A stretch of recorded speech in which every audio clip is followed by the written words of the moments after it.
Afin de sensibiliser les citoyens et les entreprises au zéro déchet, l'association OSE ZD pour Oasis solidaire écologique propose des ateliers et animations.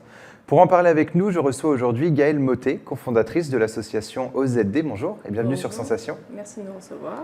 Alors l'association OZD a pu voir le jour grâce à plusieurs rencontres. Parlez-nous justement de ces rencontres et de la création de l'association. Alors on est 5 cofondatrices, on est donc 5 femmes, voilà. On s'est toutes retrouvées mais avec des projets différents. Donc il y avait des épiceries vrac, une envie de créer un espace de coworking, une envie aussi de créer un lieu de partage, d'échange convivial, et puis aussi un projet d'accompagnement des familles en zéro déchet déjà à cette époque-là. Mais en tout cas on avait toute la même envie et ambition, en fait c'était de proposer un héritage environnemental autre que ce que l'on peut avoir à prétendre aujourd'hui. Voilà, une autre société aussi, plus sociale, voilà, un autre héritage. Et vous œuvrez pour une société zéro déchet, pour l'anti-gaspi et la récupération. Quelles sont vos ambitions et objectifs ? Alors ces termes-là, on peut les voir un peu comme à l'époque de Mémé et Pépé après la guerre. C'est souvent un peu négatif, voilà. Mais en tout cas, on se rapporte beaucoup à ce qui s'est passé avant. Aujourd'hui, on n'est plus en fin de guerre avec effectivement le manque de moyens, de matériaux alimentaires et le budget aussi très serré des familles à l'époque. Mais aujourd'hui, on voit bien qu'il y a les ressources naturelles qui commencent à manquer cruellement. Ces ressources, on en a besoin pour créer des objets, voilà. Mais ces ressources tarissent fortement et donc du coup il faut qu'on revoie nos façons de consommer tous les objets et notre vie en général au quotidien. Et pourquoi le zéro déchet est-il si important ? Le zéro déchet fait partie d'une transition écologique globale, mais le zéro déchet est une première action, un premier geste d'action. En fait, on peut agir déjà concrètement au sein même de notre maison, voilà, en tant que citoyen lambda, avec les objets qui sont palpables. Voilà, donc une éponge, on peut le changer à autre chose, etc. Voilà. Et l'association propose plusieurs ateliers autour du zéro déchet, la sensibilisation au zéro déchet, les ateliers couture ou encore les ateliers cuisine anti-gaspi. Quels sont les objectifs de l'atelier cuisine anti-gaspi par exemple ? Alors les objectifs de l'atelier anti-gaspi, donc on va travailler avec les familles sur déjà ne plus rien jeter au niveau alimentaire. Il y a quand même aujourd'hui, on sait, un tiers des choses que nous avons achetées qui sont encore emballées, qui sont jetées, qui n'ont même pas été consommées ni même ouvertes, donc c'est quand même dingue. Et donc pour une famille de 4, c'est à peu près quand même 400 € par an qui sont jetés à la poubelle. Donc déjà, on pourrait gagner ces 400 € voilà, autrement, les dépenser peut-être autrement. Et donc les ateliers anti-gaspi permettent de réfléchir là-dessus et puis aussi de finir les restes, donc de travailler sur des nouvelles recettes, travailler aussi sur le batch cooking. Donc ça, c'est vraiment des méthodes, comment cuisiner en 2 heures le week-end avec des aliments simples de base pour avoir les repas aussi faits toute la semaine. Parce que le problème, c'est notre manque de temps aussi aujourd'hui. Voilà. Alors effectivement, le batch cooking au début, ça ne va pas être 2 heures. Voilà. Il faut aussi apprendre des petits rudiments voilà, qui vont se faire au fur et à mesure. Et quelles sont les conséquences en fait du gaspillage ? Vous en avez un petit peu parlé, 400 € pour une famille qui est jetée à la poubelle. Quelles sont les autres conséquences ? Les conséquences, c'est qu'aujourd'hui, il y a quand même beaucoup de gens qui meurent de faim. Donc, c'est quand même dommageable de jeter, nous, des aliments. Et puis, voilà, il y a la raréfaction aussi de nos terres, une agriculture aussi débordante qui est à foison. Vont de toute façon creuser un petit peu plus aussi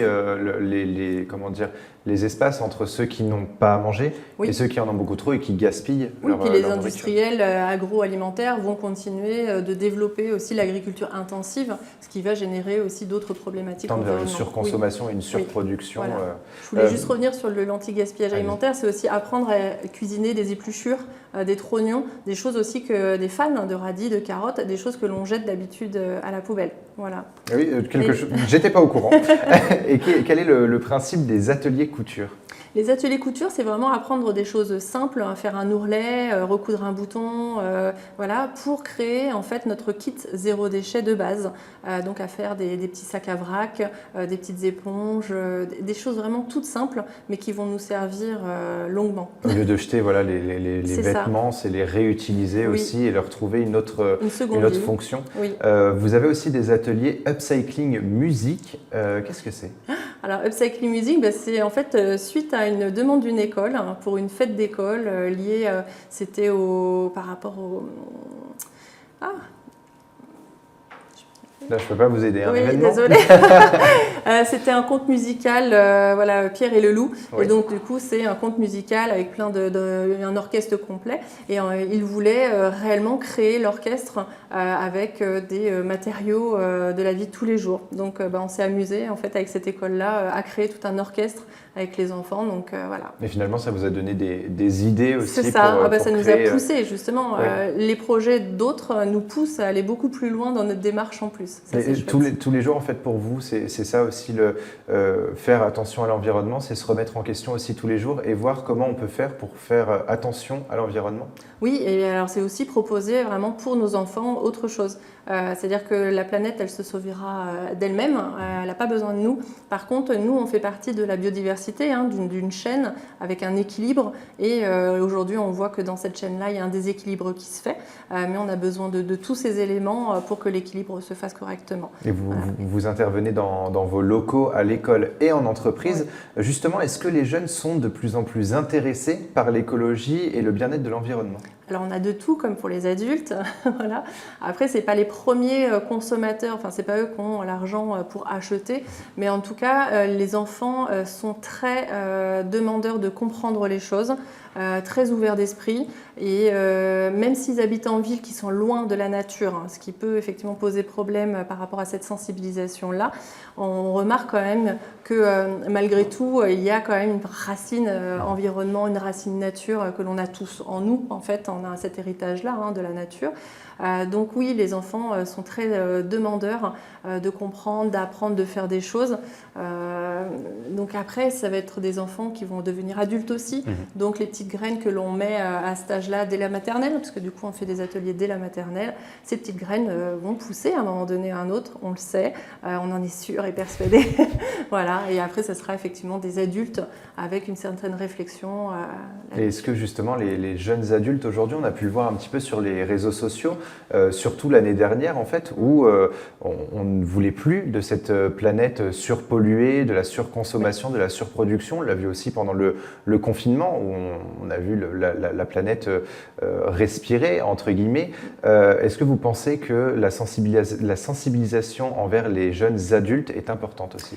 Oui, alors grâce à Greta Thunberg déjà notamment, et puis il y a eu plein de youtubeurs aussi qui sont arrivés sur la toile, qui ont donc expliqué leurs ressentis, leur prise de conscience, leurs actions aussi. Il y en a qui sont hyper engagés. Et du coup, on a vu des jeunes à partir du collège en fait commencer. Voilà, ils ont suivi les youtubeurs sur internet, ils ont dit ah mais attends, qu'est-ce qui se passe, que se passe-t-il? Et c'est plus facile, c'est plus parlant. Voilà, c'est vrai que quand les vieux, on va dire ça comme ça, et les jeunes, des fois la communication est un peu différente, et du coup les jeunes ne comprennent pas tout, voilà.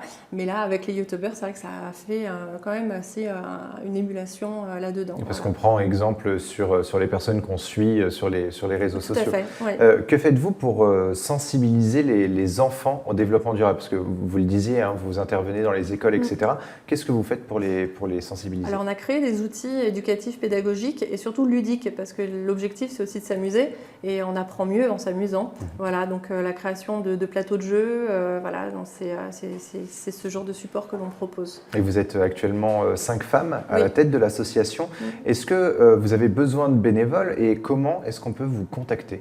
Alors pour nous, on a toujours besoin de bénévoles. Voilà, aujourd'hui, on a une trentaine de bénévoles. Il y en a 10 qui sont très actifs. On n'a pas besoin de gens qui sont là H24, il n'y a pas de souci là-dessus, chacun a son temps aussi à donner. Les bénévoles nous permettent d'avoir aussi des compétences diverses et variées pour vraiment faire avancer l'association. On a encore tout à créer, plein de choses, voilà, même si ça fait donc depuis 2016 que l'association est née. On a encore plein de choses à découvrir, on a envie de faire plein de choses. Et donc du coup, plus on a de monde, plus on peut essaimer la démarche partout sur le territoire. C'est notre ambition. En quelques mots, rapidement, quelles sont les qualités à avoir pour rejoindre l'association? Alors moi je dirais dynamique, souriante, voilà. Et puis du coup d'être très à l'écoute des autres personnes parce que des fois on rencontre des gens qui n'ont pas encore cette sensibilité-là, voilà. Et donc d'être à l'écoute. Si on a cette qualité, on peut vous rejoindre. Oui. Merci Gaëlle Mottet d'avoir été avec nous sur Sensation. Un site existe pour suivre votre actualité, c'est osezd.com. Et pour revoir ou réécouter cette émission, rendez-vous sur notre site et application Radio Sensation.